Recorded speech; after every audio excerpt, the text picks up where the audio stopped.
Bonjour à vous les amis, bienvenue sur la chaîne, j'espère que tout le monde va bien. On se retrouve pour vos énergies du jour, ce mercredi. Donc on y va avec le conseil déjà pour aujourd'hui, avec le petit Lenormand. Alors, on a le cercueil aujourd'hui.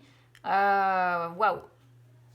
Le cercueil, on vous conseille de mettre fin ici à quelque chose les amis. De mettre fin à une situation qui dure peut-être depuis un moment. De mettre fin peut-être à une relation, de vous séparer, de mettre fin peut-être à un emploi dans lequel les choses ne vont plus. Ça peut aussi être un conseil que l'on vous donne ici de vous métamorphoser. Alors, le problème que j'ai un petit peu avec le cercueil, c'est que c'est une carte qui vous conseille la métamorphose, certes le changement, mais c'est quelque chose quand même où on vous dit ce ne sera pas sans douleur. Voilà.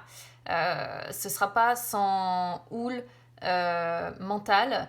Voilà, c'est un petit peu ce qui me pose problème. Mais en tout cas, aujourd'hui, soit on vous conseille vraiment de mettre fin à une situation, à une relation, à un emploi, ou vraiment c'est une incitation ici à vous métamorphoser, à opérer un changement radical dans votre vie, à mourir pour mieux renaître. Mais on vous prévient quand même que ce changement risque d'être difficile. Bon, c'est un petit peu chargé là cette semaine hein, quand même dans les énergies, je trouve. On va voir de quoi nous parle la suite, mais c'est vrai que jusqu'à maintenant, on n'a pas eu des... Enfin, bon, on n'a pas eu des superbes tirages comme la semaine dernière. Alors, sur les blocages aujourd'hui, les blocages ou alors vos peurs. On a les frères qui représentent la sphère un petit peu mentale, la perspicacité dont on est capable de faire preuve. Mais c'est surtout une carte qui dit qu'en fait les personnages qui sont ici sont capables de faire éclater la vérité au grand jour, même si c'est une vérité difficile, sombre à accepter. On est bien dans la continuité, je pense, du cercueil. Peut-être que vous avez, justement, en fait, ce qui bloque pour moi, je pense, ici, avec les frères, c'est une prise de décision. On est sur une personne qui n'arrive pas à faire preuve de détermination, soit pour mettre fin à une situation, soit pour opérer ce changement qui est nécessaire. Donc du coup, ce qui bloque pour le moment, c'est la réussite, la victoire. Mais c'est pas la réussite ou la victoire dans le sens je gagne à la fin. C'est la réussite, la victoire dans le sens la vérité que l'on finit par savoir sur le mensonge ou la vérité durant un procès ou ce genre de choses. Vous voyez, c'est... Donc soit ce qui bloque, c'est vraiment la prise de décision pour opérer une véritable transformation. Soit c'est comme je disais, peut-être que vous êtes très secret, ou peut-être qu'il y a des choses, des vérités que vous ne connaissez pas et que vous avez besoin de connaître. Il peut y avoir vraiment plusieurs possibilités, mais bon, de toute façon, c'est le jeu quand on fait des tirages comme ça, surtout que c'est général, alors ça parlera pas de la même façon à tout le monde. Après, je vous incite vraiment à prendre le message comme ça résonne avec vous. Alors, côté sentimental, j'en ai eu deux. Alors, j'ai eu hamster spirituel et blocage matériel et financier. Donc là, c'est très spécial comme coupe. Je pense que ça parlera pas à tout le monde. L'hamster spirituel, c'est une carte qui vous dit que votre hamster est une personne certainement spirituelle, hein, qui en tout cas a peut-être une très grande ouverture d'esprit. C'est généralement les personnes avec une âme assez ancienne qui ont beaucoup de sagesse en fait en elles. Alors soit vous la connaissez déjà, soit c'est une personne qui arrive dans votre vie, mais en tout cas c'est une personne avec qui vous allez avoir beaucoup de points communs, de valeurs communes, côté mental, hein, vous voyez.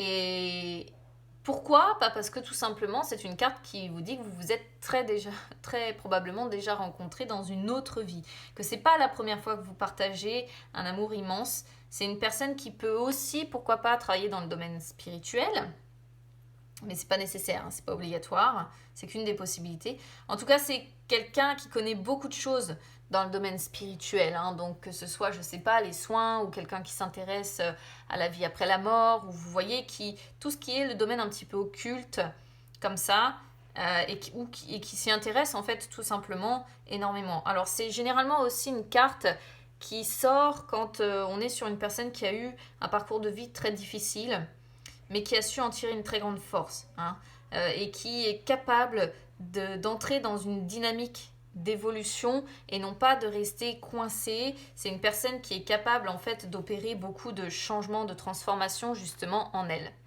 Alors, blocage matériel et financier, qu'est-ce que ça me dit? Ça me dit qu'en fait, vous ne pouvez pas pour le moment être avec cette personne-là parce que vous avez des blocages matériels et financiers qu'il vous faut d'abord dépasser.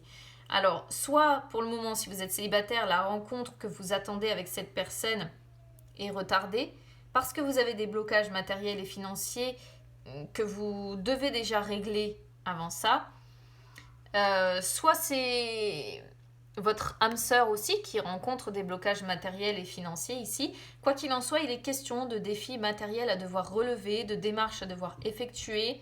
Et tant que c'est pas fait, vous n'arriverez pas à vous libérer d'un ancien chapitre de votre vie et à repartir vers un renouveau plus simple, plus constructif en fait. Il faut déjà lever les blocages à ce niveau-là qui sont assez forts et qui demandent en fait à votre esprit aussi, à votre cœur, une grande énergie. Donc, il va falloir faire preuve de patience, pas précipiter les choses, parce que de toute façon, vous ne pourrez pas être réunis tant que ces blocages-là ne seront pas levés et que vous ne serez pas complètement libre, hein, je dirais, de ce côté-là, pour vous ouvrir au renouveau et vous ouvrir à la potentialité de construire une véritable histoire avec cette personne. Alors, du côté du tarot, aujourd'hui, qu'est-ce qu'on a? La papesse et le 10 d'épée. Waouh, le 10 d'épée, c'est l'équivalent du cercueil dans le Petit Lenormand. Qu'est-ce qu'on voit ici? Votre vie est en train de changer, ce que nous dit la papesse. Mais c'est un changement profond, lent. C'est-à-dire que la papesse, elle montre que toutes les choses vont arriver dans votre vie, mais lentement.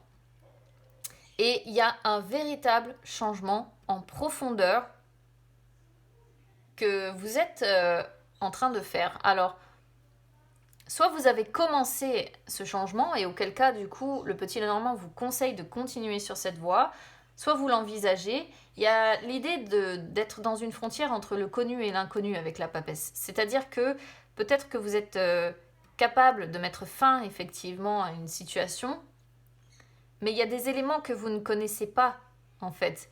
Et c'est peut-être justement ce qui vous retient et ce qui vous empêche de mettre complètement fin à cette situation ou d'opérer définitivement ce changement. Quoi qu'il en soit, on voit que votre vie est en train de changer, même si c'est lent. C'est lent, mais c'est en profondeur. C'est pour ça que ça prend du temps. Et en définitive, c'est une période quand même difficile, hein, pour vous, hein.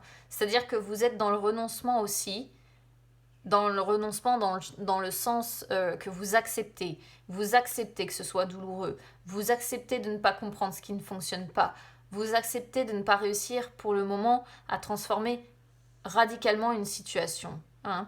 Parce que vous savez que ça va prendre du temps aussi, et vous savez que ça va arriver lentement, sûrement, mais pour le moment, vous êtes en plein changement en profondeur à l'intérieur de vous-même.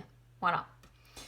Dans une toute autre signification, parce que moi je donne toutes les significations possibles, la papesse, tout comme le pendu que l'on avait lundi, je crois, peut représenter un amour secret encore. Parce que la papesse représente les secrets. Et elle représente, si vous voulez, les attirances inexpliquées, irrationnelles, que l'on peut avoir envers quelqu'un. Et du coup, le 10 d'épée peut représenter la tromperie, mais peut aussi représenter le fait que vous êtes en rupture aussi. Alors, rupture de communication, rupture dans le sens break, ou bien rupture parce que vous ne vous voyez pas, tout simplement, avec cette personne.